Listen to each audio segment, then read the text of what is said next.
चलो भाई क्वेश्चन बना लो एक दो।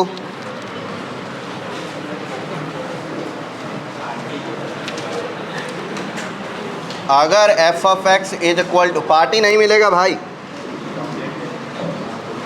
अगर x belongs to rational number है तो, और 1 माइनस एक्स के तौर पे डिफाइंड होगा अगर x belongs to irrational number है तो आपको f ऑफ x की लिमिटिंग वैल्यू निकालनी है एट x टेंस टू 1/2।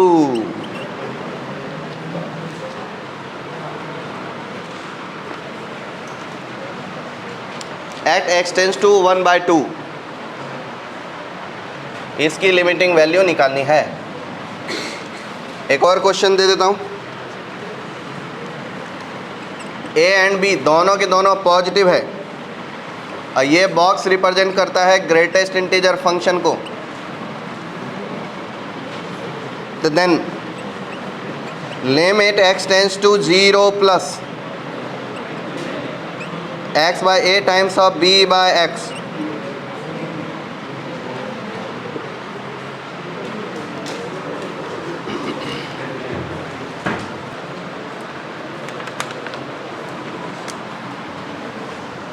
एक और क्वेश्चन दे देता हूँ। Limit x tends to 0 sine of greatest integer of cos x divided by 1 plus greatest integer of cos x।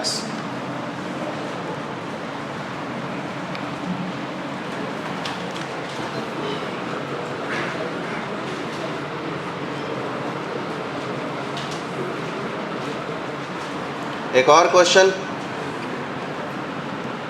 अगर limit x tends to a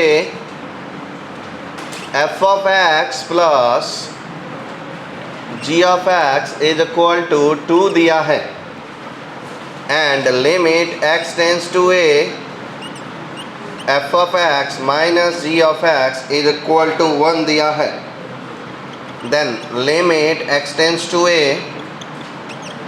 f of x into g of x क्या होगा?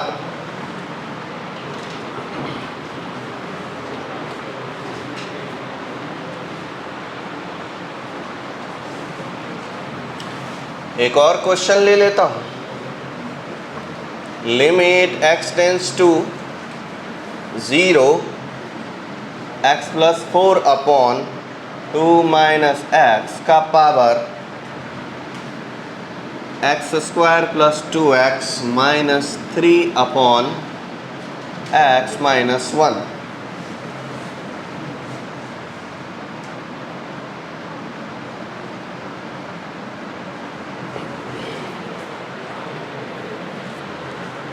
एक और question ले लेता हूँ। Limit जब x infinity approach कर रहा हो तो sine x divided by x क्या होगा?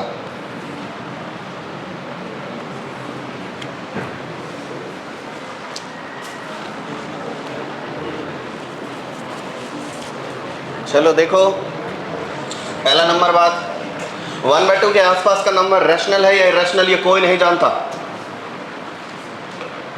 कोई भी नहीं जानता कि 1/2 के पास वाला नंबर क्या है, रैशनल या इरेशनल।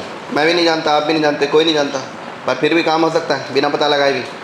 अब 1/2 के आसपास का नंबर रैशनल हो या इरेशनल हो कोई फर्क नहीं पड़ेगा, x की वैल्यू कितनी हो जाएगी? 1/2 हो जाएगी। और अगर 1/2 के आसपास का इरेशनल हो या रैशनल हो तो ज़्यादा से ज़्यादा केस में, इस केस में भी 1/2 पर 1/2 ही आ रहा है और इस केस में भी 1/2 ही आ रहा है, तो left hand limit right hand limit दोनों कितने आ जाएंगे? हाफ आ जाएंगे। तो इसलिए आंसर कितना हो गया? हाफ। अब इस बात का विवाद ही समाप्त हो गया कि वो 1/2 पर कौन सा फंक्शन यूज होगा, ये कि ये। हाँ, अब इसके बारे में देखो, ये कुछ ऐसा है, x by A times of b by x का ग्रेटेस्ट इंटीजर क्या होता है? b by x minus fractional part of b by x. सही बात है। तो इसको मल्टीप्लाई करेंगे तो x बाई ए इंटू ये x बाई ए हो जाएगा। चौंक गया क्या? ये खत्म हो गया, क्या हो गया? ये b by a minus b by a का fractional value, b by x का फ्रैक्शनल वैल्यू, ये जो कुछ भी नंबर है 0 या 1 के बीच का नंबर, ये जो कुछ भी नंबर होगा 0 और 1 के बीच का नंबर है, और उसके साथ जब 0 मल्टीप्लाई होगा क्या हो जाएगा? ये क्या है, जीरो हो जाएगा क्या? ये नंबर 0 और 1 के बीच का नंबर है, और ये क्या है, 0। 0 के साथ प्रोडक्ट करने के बाद ये पूरी चीज़ क्या बन जाएगी, 0। तो आंसर क्या हो गया, b/a। अब इसके बारे में सोचो, x tends to 0, cos x का वैल्यू कितना होता है, 1 या 1 से छोटा? 1 होगा कि 1 से छोटा होगा? अरे cos 0 होगा तब ना 1 होगा, और टेंस टू 0 होगा तो 1 से छोटा ना हो जाएगा, और 1 से छोटा नंबर होगा तो ग्रेटेस्ट इंटीजर वैल्यू कितनी बन जाएगी, 1 से छोटे नंबर का ग्रेटेस्ट इंटीजर वैल्यू कितनी मिलेगी, 0 मिलेगी। तो इसकी वैल्यू क्या मिल जाएगी, 0। साइन 0 कितना होता है, 0। 0 डिवाइडेड बाय 1 कितना हो जाएगा जी, 0। ठीक है। अब ये दिया है, ये limit f of x plus g of x 2 है, f of x minus g of x 1 है, दोनों को जोड़ दो, ये दोनों cancel, f of x 2 f of x equal to 3, तो f ऑफ x की वैल्यू कितनी मिल जाएगी, 3/2। तो जी ऑफ x की वैल्यू कितनी मिल जाएगी, 1/2। कैलकुलेट करके कितना मिलेगा, 3/4। ये करो, ये करो। अच्छा, ये सभी आंसर किस किस के सही हुए हैं, ये सारे चारों? पहला किस किस का सही हुआ, गुड। दूसरा, अरे बट, और तीसरा, चौथा, चारों बहुत बेकार है। चौथा कोई क्वेश्चन है? पांचवा का आंसर क्या आ जा रहा है, 4 आ रहा है, 4। इस पे वैल्यू कितनी हो जाएगी, 4/2, 2 हो जाएगा बेस, और ये 3, कितना हो जाएगा, 8। अरे राम राम, ये कोई क्वेश्चन था, sin x/x। इसका सही आंसर बताओ कितना है, जल्दी बताओ यार, इतना टाइम लगता है यार एक क्वेश्चन को बनाने में, इतना? क्या है सही आंसर, क्या लगता है आपको, कि सही आंसर क्या होगा?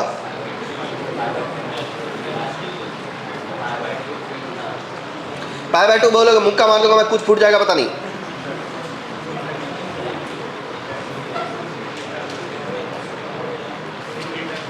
क्या, इनडिटरमिनेट? वाह, एक वर्ड सीख लिया, चिपका तो जहाँ था।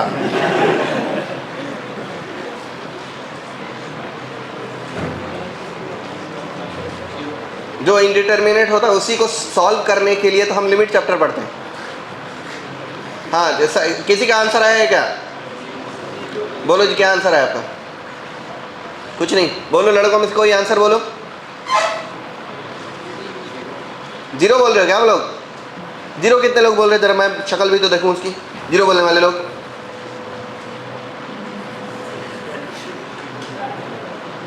जो लोग 0 बोल रहे हो वो एक बार 0 बोल के बताओ।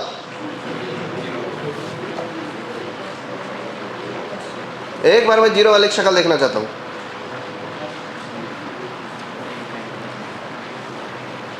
पर ये मेरी ख्वाब पूरे नहीं हो सकते, इसलिए मैं क्या करता हूँ, फ्रंट कैमरा ऑन कर लेता हूँ, ताकि 0 बोलने वाला मैं भी हूँ तो अपनी शक्ल भी देख लूँ। सही है 0 आंसर? क्या? अरे गद्दार,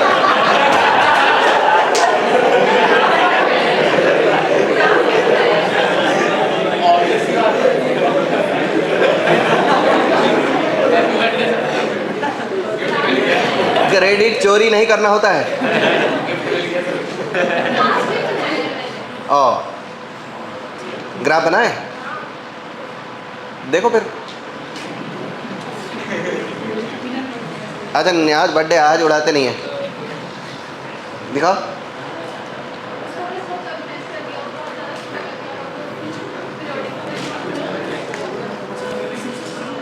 मैश कर दिया आपने, कंप्रेस कर दिए, बेचारा ग्राफ।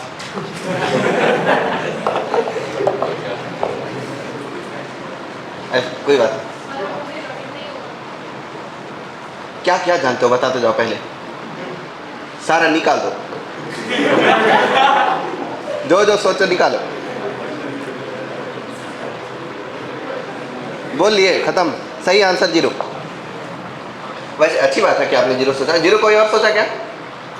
कौन कौन सोचा था 0 जो बोल नहीं पाया मेरे डराने के बाद? कैसे? देखो बच्चों, लड़के लड़कियां सब, ये जो वैल्यू है -1 से 1 के बीच का नंबर है। तो अब आप x टेंस टू इन्फिनिटी रखोगे, साइन इन्फिनिटी -1 या 1 के बीच का कोई नंबर होने वाला नंबर, और डिवाइडेड बाय, जब बहुत बड़ा नंबर से डिवाइड करेंगे क्या बन जाएगा? लगभग 0 बन जाएगा।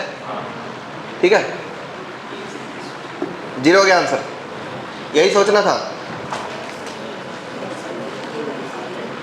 पता नहीं ग्राफ के साथ क्या किया आपने, भगवान जाने।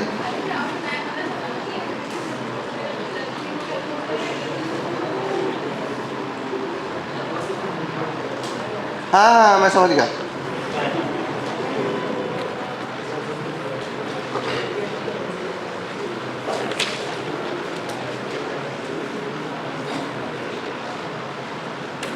चलो हेडलाइन दो, सैंडविच थ्योरम।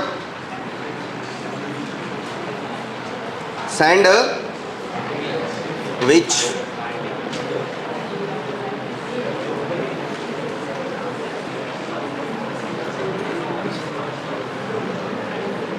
देखो, सैंडविच थ्योरम बहुत ही बहुत ज़्यादा जुगाड़ टेक्नोलॉजी से बनाया गया चीज़ है। जुगाड़ टेक्नोलॉजी मतलब ये सैंडविच थ्योरम आपको उसमें भी काम आएगा, डेफिनेट इंटीग्रेशन में भी काम आएगा, इधर तो काम आएगा ही आएगा। सैंडविच थ्योरम क्या करता है? इस प्रकार से बनता है। मान लीजिए कि ये ग्राफ है अपना, y एक्सिस x एक्सिस, और ये a इंस्टेंट है। क्या है? a instant. ये रहा मान लीजिए f ऑफ x,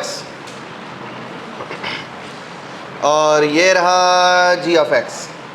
थोड़ा ऐसे सीधा बनता तो बढ़िया लगता देखने में। ये कौन है? g ऑफ x, और इसके बीच में कुछ है जो h ऑफ x है। ये कौन है? h of x। ये बात साफ साफ दिख रहा है कि at x is equal to a, यानी टेंस टू a।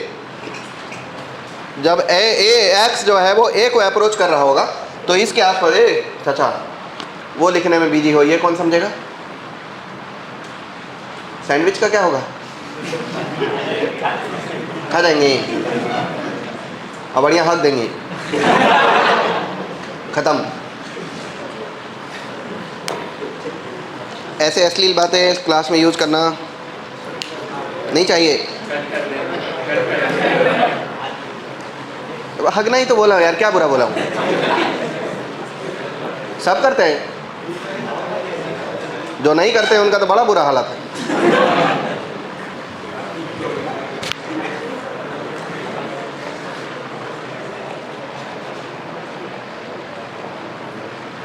मुझ पेन निकाल लो ना।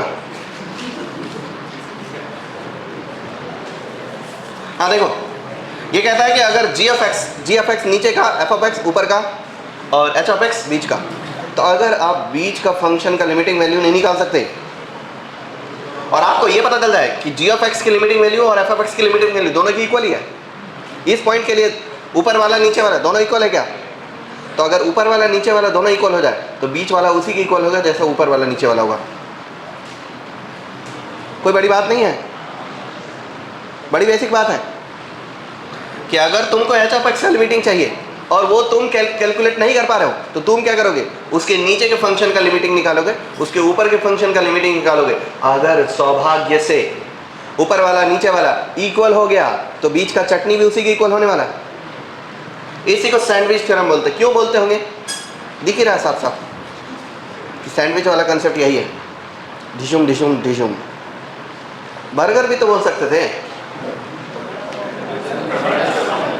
बर्गर तो ऐसे बनता है नहीं, बर्गर में बहुत सारी चीज़ें डालते हैं, जो जो किचन में पड़ा सब डाल देते हैं।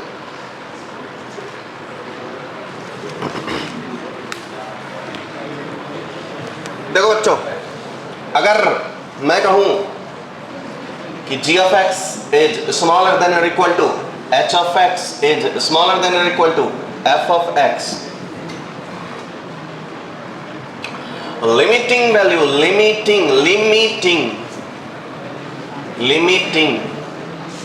लिमिटिंग एंड कल को g ऑफ x की limiting x tends to a is equal to limiting of x tends to a f of x, यानी नीचे वाला ऊपर वाला इक्वल हो गया तो बीच वाला किसके इक्वल होगा? इज इक्वल टू बीच वाला इज इक्वल टू कौन, limiting x tends to a h of x। मतलब आपको बीच का लिमिटिंग निकालना है, लेकिन ये फंक्शन इतना वियर्ड है कि कैलकुलेट ही नहीं कर पा रहे। तो उसके नीचे वाले कैलकुलेट करेंगे, ऊपर वाले कैलकुलेट करेंगे, दोनों इक्वल आया तो बीच वाले को निकालेंगे ही नहीं, पता चल जाएगा अच्छा इन्हीं दोनों के इक्वल है बीच वाला। समझ पाए बात को? नहीं समझे? क्वेश्चन से समझाता हूँ। सैंडविच क्या करता है?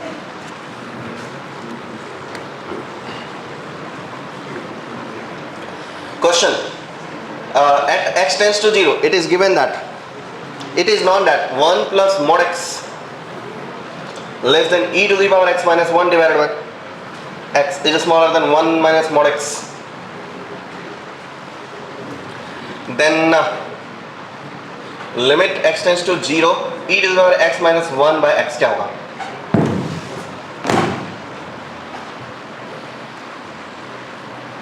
देखो, सुनो, समझो, बिना इसे फॉर्मूले के कैलकुलेट करना थोड़ा मुश्किल है, क्योंकि जैसे x 0 पुट करेंगे e पावर 0 1 हो जाएगा, 1 माइनस 1 बाई 0 0 बाई 0 हो जाएगा। जब तक फॉर्मूला नहीं पता है, जब तक आप भोले बच्चे हैं, तब तक आप इसे कैलकुलेट नहीं कर सकते, लेकिन सैंडविच की हेल्प से कर सकते हैं। सैंडविच कहता है कि ये नीचे का फंक्शन, ये ऊपर का function, at x equal to what 0, तो 0 पे इसकी वैल्यू 1 है, उसकी वैल्यू 1 है, तो नीचे वाला भी 1 है, ऊपर वाला भी 1 है, तो बीच वाला उसी के बीच में होगा। 1 और 1 के बीच में कौन? 1, तो इसलिए इसकी वैल्यू कितनी हो जाएगी? समझे? नहीं समझे? समझ गए? अरे नीचे वाला 1, ऊपर वाला 1, बीच वाला कौन? 1। समझ गए? ये दिया है, गिवन। सो इसकी वैल्यू कितनी हो जाएगी बच्चों? Limit x tends to 0, 1 plus mod x is smaller than limit x tends to 0, e to the power x minus 1 by x is smaller than limit x tends to 0, 1 plus 1 minus mod x। इसकी value कितनी हो जाएगी? 1 is smaller than limit x tends to 0, e to the power x minus 1 by x is smaller than कितना हो जाएगा? 1। Hence, यहाँ से एक बात साफ साफ पता चल जाता है कि limit x tends to 0, e to the power x minus 1 by x equal to कितना हो जाएगा? 1। नीचे वाला ऊपर वाला इक्वल है, बीच वाला भी इसी के इक्वल होगा, लिख डालो।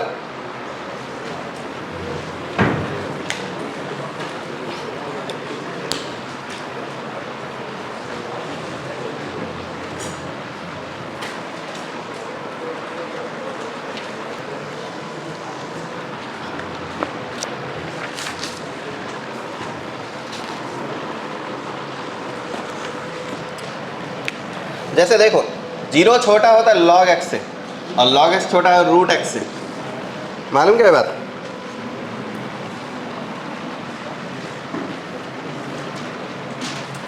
ये लागू होता है x ग्रेटर देन 1 के लिए। तो हमें बताना limit x tends to infinity log x by x क्या होता होगा?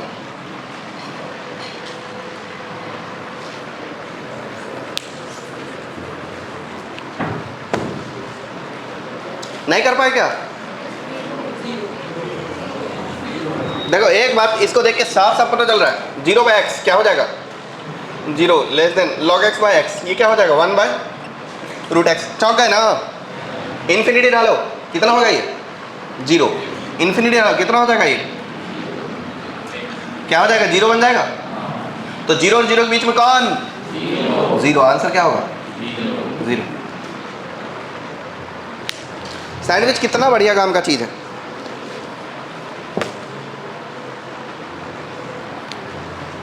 कल आपने लिमिट का फैक्टराइजेशन मेथड से सॉल्व किया था, आज आप रैशनलाइजेशन मेथड पढ़ेंगे, मेथड 2।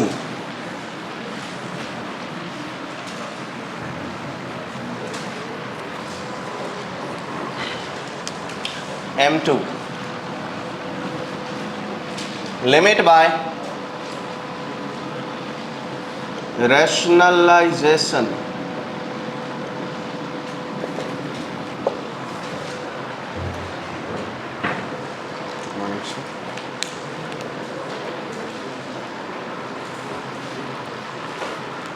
चलो ये बहुत, कभी एक बार रैशनलाइज करना पड़ता है, कभी दो बार। बहुत सिंपल सिंपल क्वेश्चन होता है जिसमें ऐसा टाइप का क्वेश्चन अगर जेई पूछ ले तो समझ लो किस्मत खुल गई। Limit x tends to 0 under root of 2 plus x minus root 2 divided by x. अरे हाँ, जेई के बारे में एक अपडेट देना जरूरी था। ये जो सेकेंड अटेम्प्ट में जेई मेन के पेपर हो रहे हैं उसमें मैथ के पेपर जो है वो आसान आ रहे हैं। सेकेंड अटेम्प्ट में जो जेई मेंस के पेपर हो रहे हैं, अभी तक जितने पेपर हुए उसमें सब में मैथ्स के पेपर आसान आए। आसान इन द सेंस जैसा पहले आता था उसके रिस्पेक्ट में इजी। तो इसका मतलब ये भी हो सकता है कि अगले साल भी इजी आए। तो इसका एक बेनिफिट ये मिलता है, जो नीट वाले बच्चे लोग एकदम बढ़िया बढ़िया परसेंटाइल लाते थे, ख़त्म। नीट वाले का फिर वो जो परसेंटाइल लाने वाला जो चीज़ है कि फिजिक्स केमिस्ट्री से ही ले आऊँगा, वो चला जाएगा, क्योंकि मैथ में नंबर सबको आने लग जाएंगे। अगर ऐसा हुआ तो कायदे से होना यही चाहिए। ये एक बहुत बड़ा इनजस्टिस था कि फिजिक्स केमिस्ट्री घटिया लेवल में पूछते थे, मैथ्स एकदम तगड़ा लेवल में पूछते थे। ये बहुत बड़ा इनजस्टिस था। तो शायद उसको मैनेज किया होगा, एनटीए वालों को कुछ समझ में आया होगा, अच्छा ये गलत कर रहा हूँ मैं बच्चों के साथ, तो इसलिए उन्होंने नॉर्मल मॉडरेट पेपर बनाया। पर ये लोग को 5-6 साल बाद समझ में आता है अच्छा गलती हुई है हमसे। तब तक पूरा इंडिया गलती के साथ एडजस्ट हो जाता है, ऐसा ही होना है।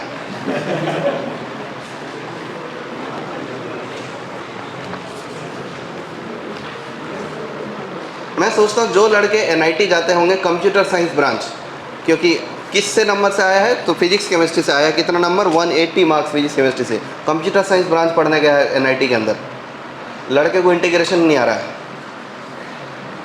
प्रोफेसर पे क्या बीतती होगी।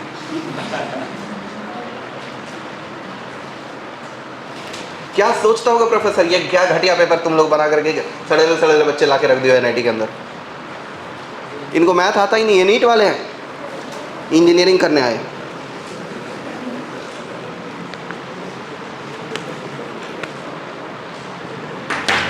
तो चलो कम से कम नीट वाला से छुटकारा तो मिल गया।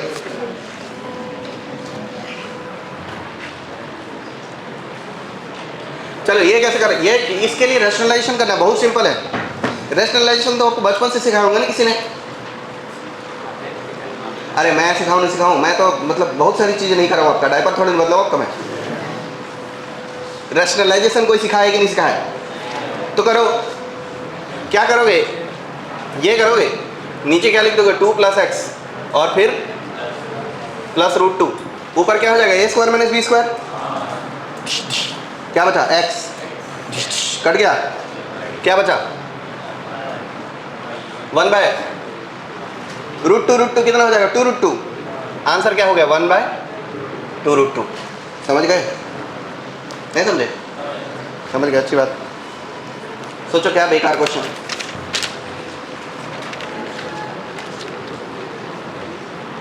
एक और क्वेश्चन लो।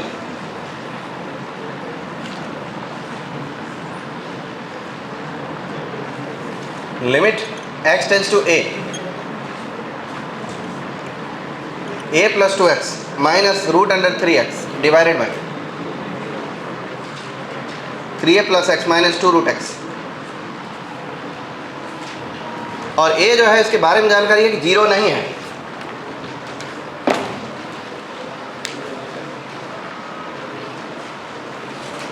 इसका आंसर दे दोगे तो मैं समझ जाऊंगा कि हाँ आपको आ गया। सिंपल रैशनलाइजेशन करना है।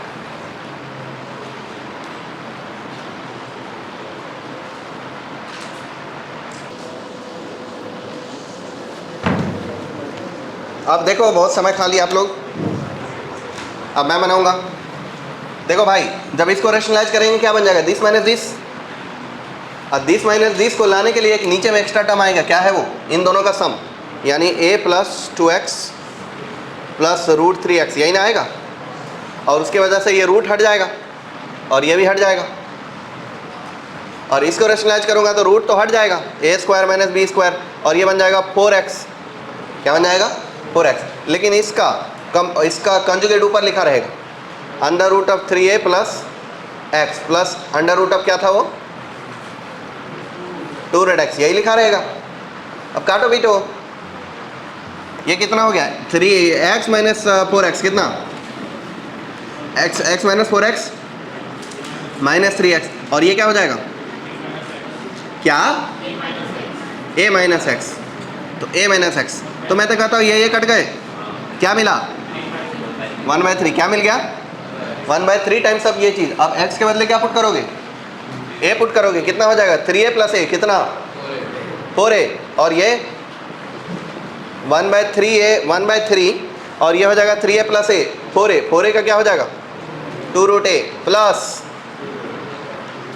कितना 2√a is equal to 4√a divided by कितना हो जाएगा वो √3 √3 ये क्या हो जाएगा √3 तो मतलब 2√3 ओके, तो 2 जा क्या मिल गया 2/3 इसमें टाइम कहाँ लगा जी,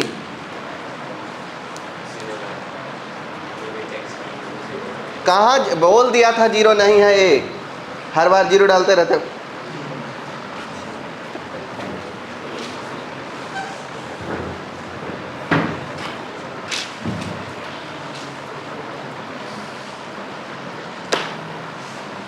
टू 2.3 तक और 2.31 31 एग्जाम्पल और 2.2 तक का एक्सरसाइज चाहो तो बना सकते हो, DPP का दोनों DPP D1 D2 DPP1 DPP2 दोनों सॉल्व कर सकते हो।